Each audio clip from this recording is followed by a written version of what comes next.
he escogido hablar de artes suntuarias, en concreto de las piezas que están viendo ahí ya proyectadas en la pantalla, que son las piezas con las que he tenido pues, la suerte que me encargasen participar en el catálogo, ¿no? Algo que también aprovecho para agradecer porque me ha permitido pues, aprender sobre ellas y acercarme al estudio de las mismas, ¿no?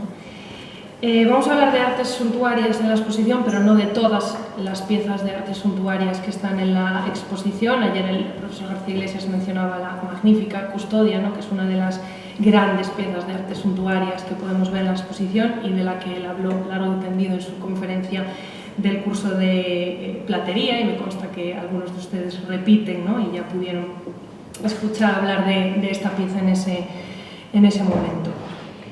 Las piezas de las que les voy a hablar yo son estas tres, son piezas que comparten, ¿no? Esa característica de pertenecer al mundo de lo suntuario, ¿no? En relación especialmente al material, y son piezas que nos permiten acercarnos a ese concepto de lo suntuario desde diferentes puntos de vista, ¿no?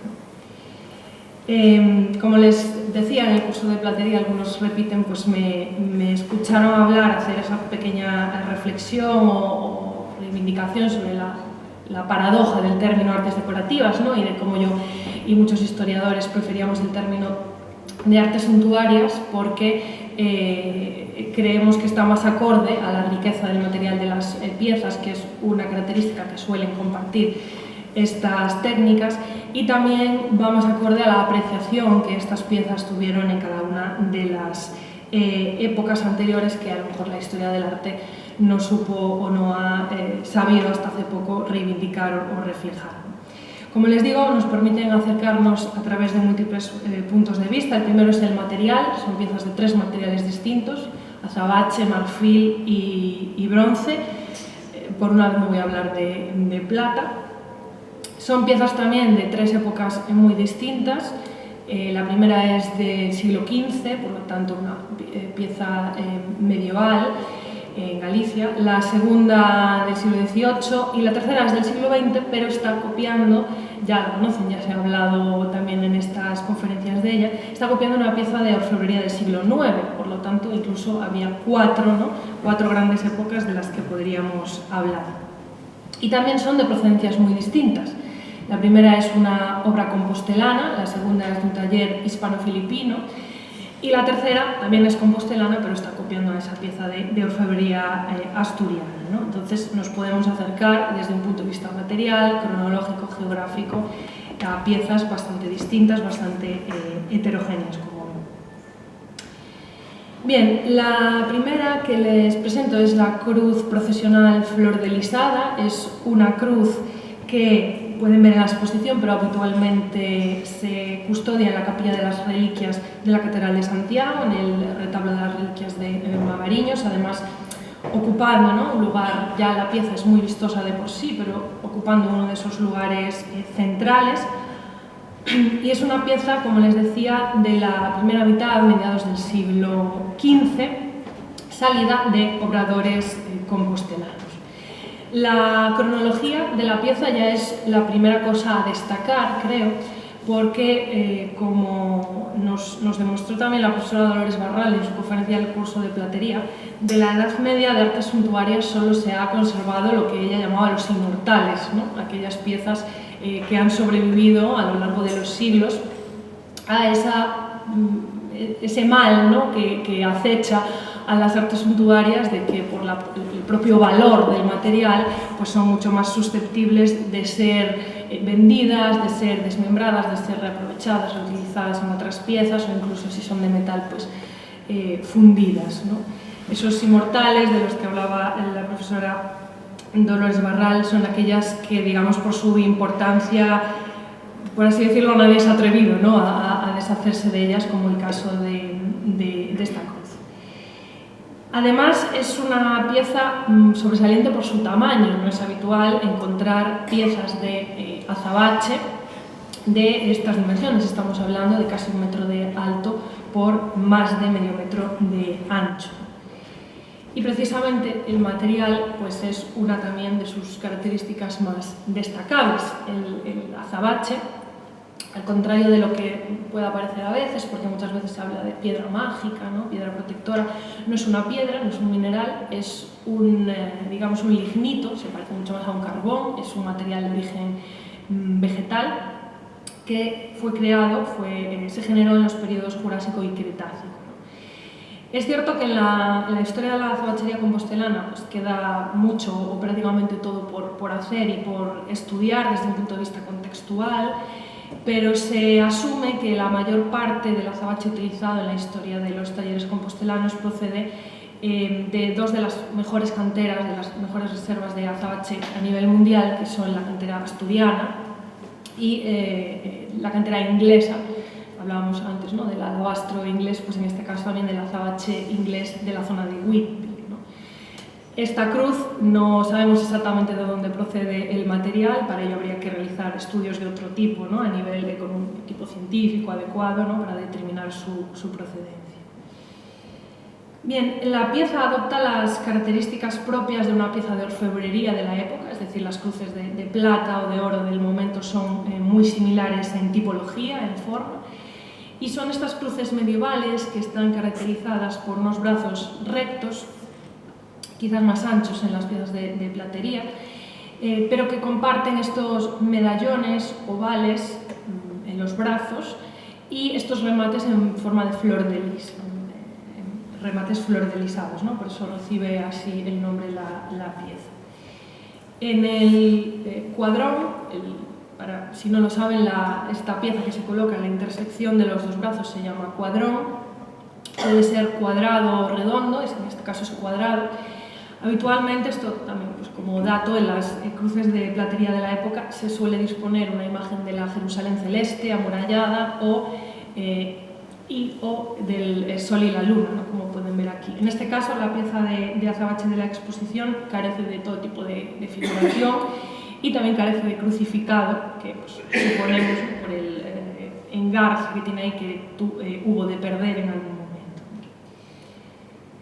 La macolla, esta parte de aquí que une la cruz al vástago, ¿no?, que se encajaría en un palo para portarla, se llama macolla o manzana.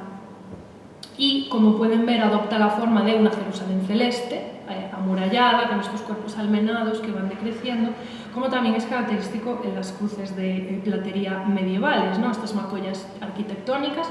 Aquí tenemos un ejemplo que es, bueno, en realidad es la reproducción de la cruz de San Fiz que custodia hoy la Catedral de Santiago, es una réplica que está en San Xoán de Carballo, donde podemos ver una Jerusalén celeste muy similar, otras ya más de tipo gótico, de cruces gallegas, y después en el Renacimiento se mantiene también ese carácter de pequeño templito clásico, ¿no?, que luego en el barroco ya se va a perder esa vertiente arquitectónica de estos nudos y se van a preferir otro tipo de formas, ¿no?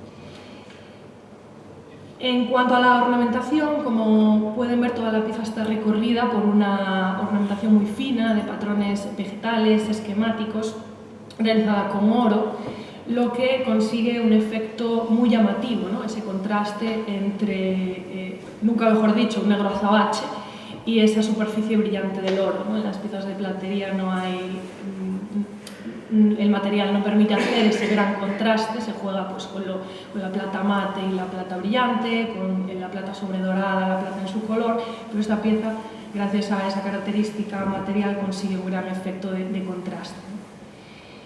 Bien, hablábamos de que no era habitual encontrar este tipo de piezas de gran tamaño, por lo tanto debemos aludir a otras similares que se conservan, como esta del Museo de Pontevedra, que como ven comparte tipología, es muy similar, fíjense las flores de lis, los remates, la macolla arquitectónica, esta sí que tiene crucificado, como pueden ver, y ambas, como digo, responden a un tipo habitual de las artes suntuarias de la época y difieren, por otro lado, de otro tipo muy habitual en la época, que son las cruces de gajos, que son estas cruces que imitan, como si fuese el propio leño, ¿no?, de la cruz, y de las que tenemos un ejemplo en la Catedral de Orense, también de ella la profesora Dolores Barral en la conferencia del curso de platería.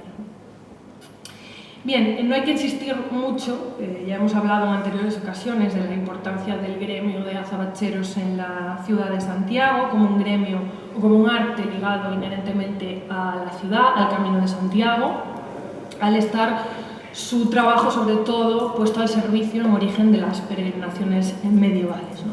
Las primeras ordenanzas que se conservan del siglo XVI nos hablan de un gremio en aquel momento, supuestamente, así nos dicen, con más de 300 años de historia. Y, como les digo, un gremio muy importante en Santiago, fíjense que se advocan a San Sebastián y a Santiago, ¿no? Se cogen al santo titular de la ciudad para que sea su patrón protector, y que tenía una gran presencia en la vida pública de la ciudad.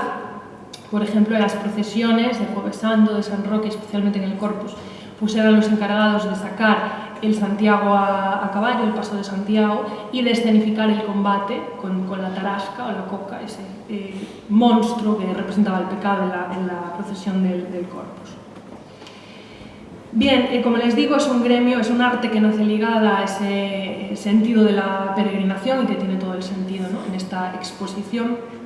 Al empezarse a labrar esas conchas de vieira en plata y en azabache para dar respuesta a la necesidad de los peregrinos de llevarse ese pequeño souvenir, ¿no?, de vuelta a su casa. Fue, como les digo, una especie de un mineraloide, vamos a decir, ¿no?, que fue tratado casi como piedra semipreciosa para ser engarzado en otras piezas de azabache de platería. Fue empleado en piezas un poco más grandes, ¿no?, que esos pequeños amuletos que también se podían llevar, figuras de Santiago, este portapaz que también está en la exposición, y que en general acompañaba a los peregrinos por ese carácter profiláctico y de protección en el viaje. Muchos autores han recogido que esta es la cruz que describe León o Leo Rozmital en la ceremonia a la que hubo de someterse después de que fuese excomulgado y quisiese visitar el sepulcro del apóstol, y por lo tanto es una pieza que ya a mediados del siglo XV estaba en la catedral, tenía esa condición de cruz ceremonial que era utilizada en ritos importantes y en algunas procesiones. Después del incendio de la Capilla de las Reliquias en 1921, del que nos habló también Ramón Izquierdo en el curso de platería, los artistas de la catedral, el platero Ricardo Martínez y el azabachero Enrique Mayer, la restauran. Ricardo Martínez seguramente aportaría el oro para reconstruir esas partes, los remates de plata que también tiene, y Enrique Mayer, tanto Ramón Izquierdo como Alejandro Barral coinciden en que seguramente reconstruiría la macolla, ¿no? Si la comparamos con la macolla original medieval del Museo de Pontevedra, pues esta nos empieza a resultar sospechosa, ¿no?, y a resultar demasiado limpia, demasiado esquemática. Seguramente sea esa intervención posterior de Mayer. Bien, nos vamos a la siguiente pieza, es este San Miguel Arcángel, que pertenece a ese ámbito de la exposición que nos habla de los santos protectores de los viajeros y que procede del convento de Concho. Es una obra enteramente construida en marfil, debida a oradores hispano-filipinos y que podemos fechar en la primera mitad del siglo XVIII. De nuevo tenemos que aludir a la suntuosidad del material, por lo escaso, por lo exótico en nuestro caso y por la carestía, por lo tanto, del mismo, ¿no? Es un material que se encuentra en la dentina de los animales vertebrados, no todos los marfiles de todos los animales se pueden utilizar para el arte de la herbolaria. Normalmente nos referimos a los colmillos de elefantes, mamuts, los que se han conservado en el permafrost, ¿no?, morsas, cachalotes, etc., incluso jabalíes también se tiene utilizado. Es un material, como digo, caro, escaso, bueno, habitualmente prohibido su comercio en Europa, ¿no?, pero que en la época, además de que era caro y era escaso, digamos que los artistas tenían que ceñirse a lo que es el tamaño y la forma del colmillo, ¿no? No es habitual encontrar también piezas de un tamaño tan grande como este San Miguel. De hecho, si se acercan o tuvieron oportunidad ayer de acercarse, verán y veremos ahora cómo está compuesto de varias placas de marfil que se van ensamblando, ¿no? Aquí tenemos, bueno, algunas representaciones, ¿no?, más que adoptan esa forma clásica, ¿no?, del del colmillo. Esta es una bola de cantón que se mostró en la exposición a Minerva Compostelá, la reciente exposición, ¿no? pertenecía a lo que fue el Gabinete de Curiosidades de la Universidad de Santiago, y son obras que, precisamente como esta bola de cantón, proceden de esa zona, normalmente de China, Japón, la cultura también del mundo árabe, ¿no? Es decir, procede más bien de Oriente este tipo de manufacturas. Esta, como les digo, es hispano-filipina, que tienen otras piezas del mismo contexto geográfico, y aunque es una pieza, este San Miguel, ahora lo veremos, que va también a recibir esa herencia, ¿no? Ese influjo del barroco hispano, sobre todo de la imaginería andaluza. Fue un regalo de Fray Luis Armida, que se había formado en el convento de Conxo y que llegó a ser vicario general, o que en ese momento era vicario general de Nueva España, por lo tanto la obra llegó por el otro lado, llegó vía América. Bien, aquí ven al San Miguel, está representado el santo de cuerpo entero, con una pierna apoyada y otra adelantada. Ese gesto pues ya le otorga un mínimo dinamismo, ¿no? Dentro de que es una figura muy hierática. Y tiene precisamente ese pie levantado porque está en actitud de pisar al demonio, como es habitual en esta iconografía. Algunas descripciones nos hablan de que el demonio que se ha perdido sería de azabache. Alejandro Barral ya advirtió en su momento que más bien sería de ébano, que era lo propio, como ven también en este crucifijo hispano-filipino, dos materiales muy habitualmente en estos talleres trabajados juntos por ese contraste, ¿no? Entre el ébano y el marfil. El azabache es propio de Compostela, ¿no? No tendría sentido una pieza de este tamaño, además labrada en Filipinas. Como ven, lleva vestimenta acorde a su condición de militar, unas botas adornadas con cabecitas de ángeles, una túnica corta, de mangas, de falda y una coraza por encima. Y va armado con una espada, un broquel, este pequeño escudo, y un morrión, un casco sin ala, que en la exposición se ha decidido no exhibirlo, porque así se puede apreciar todo el trabajo de trépano, ¿no? De la cabeza, pero que está guardado aquí, pero simplemente no se le ha colocado en esta figura, en esta imagen, ¿no? Más antigua, pueden verlo con el casco colocado. Estos tres complementos eran originalmente de plata, les digo, un material muy susceptible de ser vendido, de ser fundido ante pues, necesidades económicas, y fueron sustituidas en algún momento por estas piezas de latón, de un metal pues, mucho más barato. Bien, lo más característico de la obra sean quizás esas alas esplayadas de plumas, ¿no? Que como pueden ver aquí nos dejan ver ese ensamblaje de las piezas procedentes de un colmillo, ¿no? de la forma más propia del colmillo. También hay que recalcar ese trabajo, ¿no? de detalle del pelo ensortijado que se funde con la túnica, las cenefas decorativas, es decir, un poco esa exquisitez con la que está tratado el material. Pero quizá lo más reseñable sean los rasgos fisionómicos, ¿no? Claramente orientales, de la pieza, con esos ojos entornados, así bastante misteriosos, y una sonrisa estereotipada que es propia de este hermetismo oriental, ¿no? De este tipo de influencia. Las descripciones del propio convento, la primera vez que lo mencionan es en un inventario en 1750, donde se indica que estaba en una peana de madera exquisita, se habla de esas tres piezas de plata, se habla también de una capa bordada y de un penacho de plumas, estos dos elementos pues, que vendrían a completar esa suntuosidad de la pieza. Saben, ¿no? Que es habitual pues, vestir a las imágenes y acompañarlas de estos elementos textiles.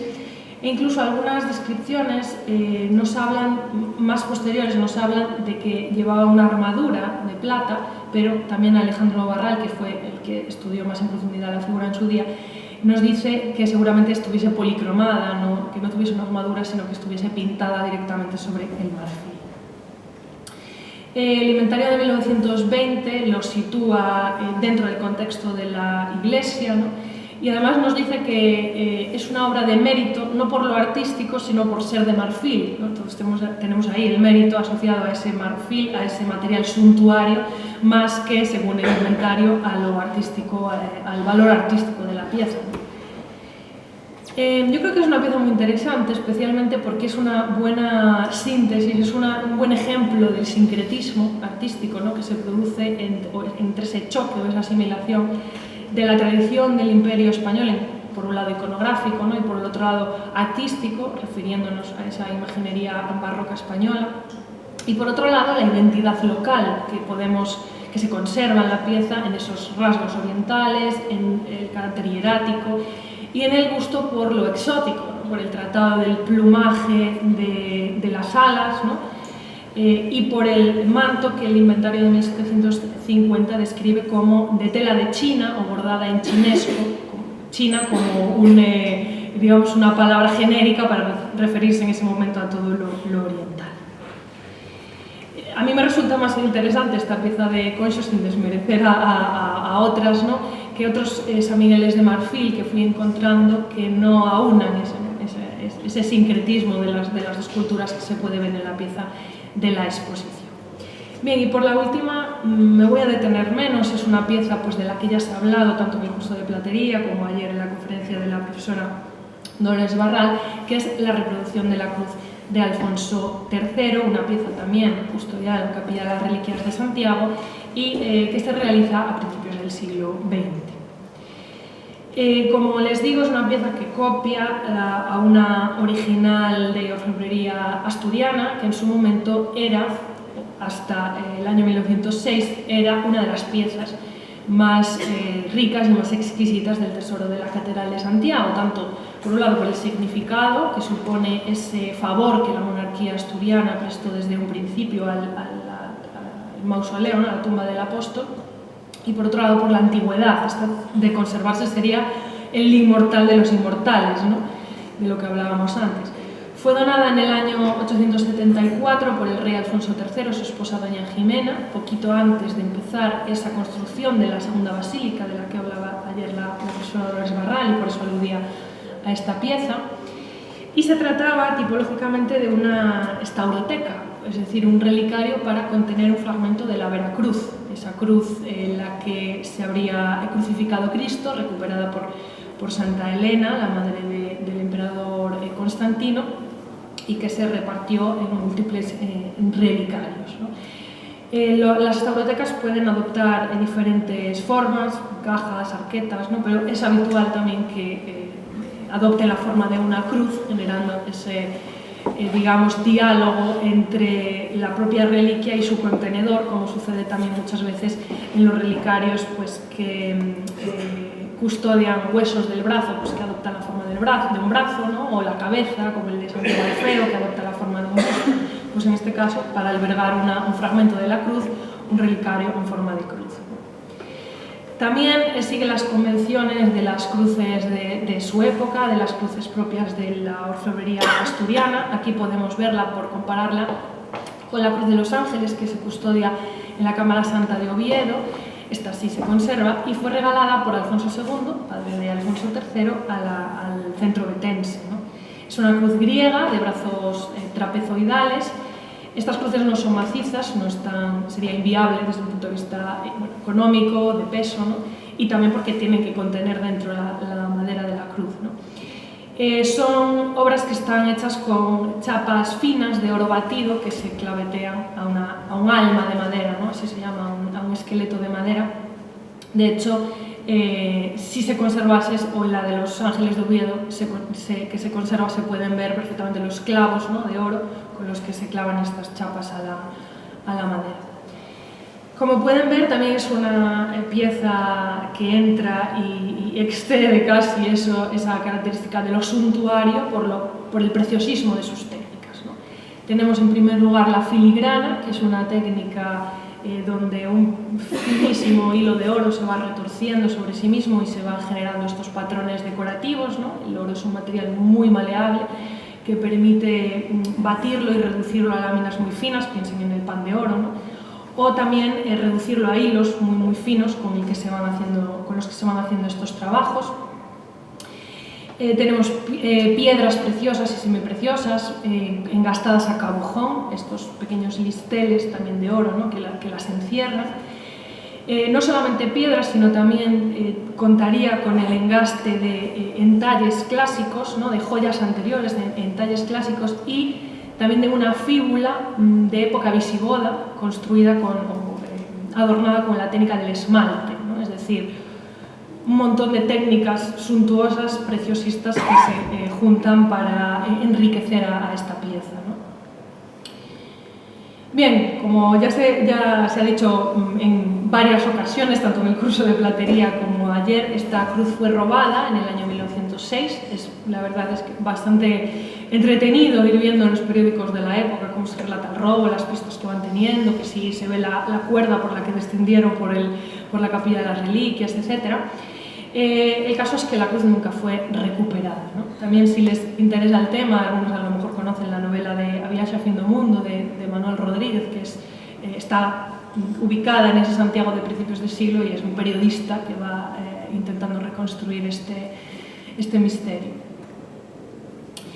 La conocemos gracias a un par de fotografías. La primera, dada a conocer recientemente por Francisco Prado Vilar, nos muestra cómo estaría este crucificado barroco, ¿no?, acoplado, más acorde al gusto de la época, que hacía una cruz sin crucificado, ¿no? Entonces se le acopla que luego en algún momento se le retira, tal y como vemos en esta fototipia, que fue tomada meses antes del robo, en los que vemos una patena con una cruz de cristal que permite, como muchos relicarios, apreciar ese fragmento, ¿no?, esa reliquia.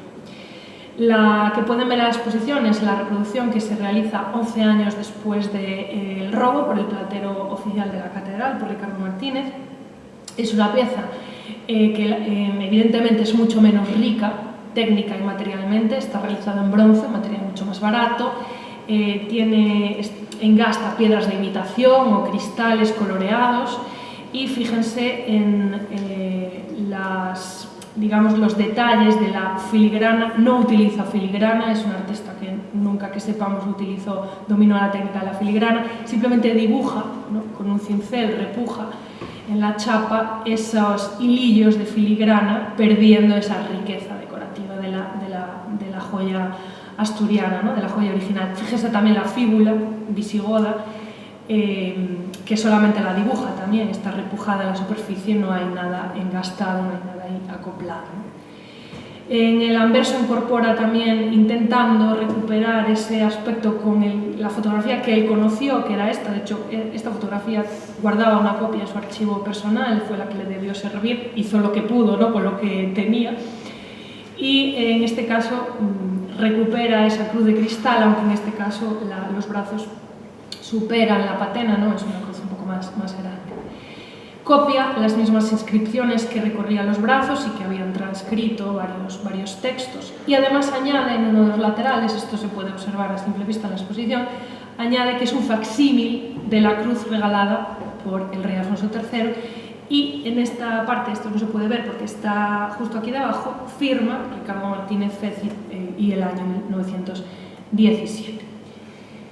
Quizás la que sí que nos consigue acercar, ¿no?, a ese esplendor, a esa suntuosidad de la pieza asturiana es la copia, la réplica que en el año 2004 realizan los talleres de la joyería Ángel, que se expone actualmente en el Museo de las Peregrinaciones, y que, como ven, son las imágenes que he estado utilizando para referirme a detalles concretos. Esta sí, con la técnica de la filigrana, con ese esmalte, con ese entalle, con todas las piedras digamos de la categoría y también realizada en oro, ¿no?, con los materiales originales.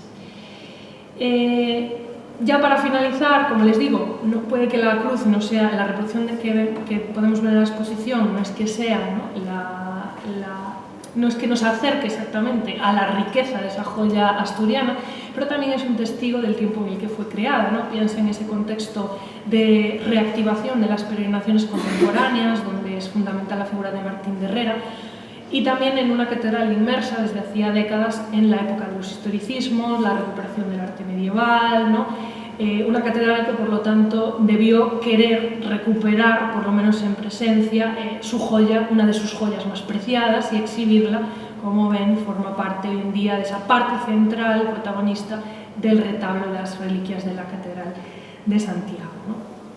por desgracia hoy en día no podemos admirar la original, que sería ese testimonio, ¿no?, de esa cultura áulica de promoción, de patrocinio de la monarquía asturiana a Santiago, que forma parte de ese discurso, ¿no?, de esta exposición, de ese ámbito de creación de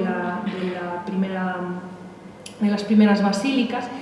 Pero, pues, por lo menos podemos apreciar esa modesta reproducción que pretende evocarla y traer a esta exposición y también a su lugar en la catedral, pues, de esa cultura de lo suntuario y ese elemento de culto perdido. Sin más, muchas gracias por su atención.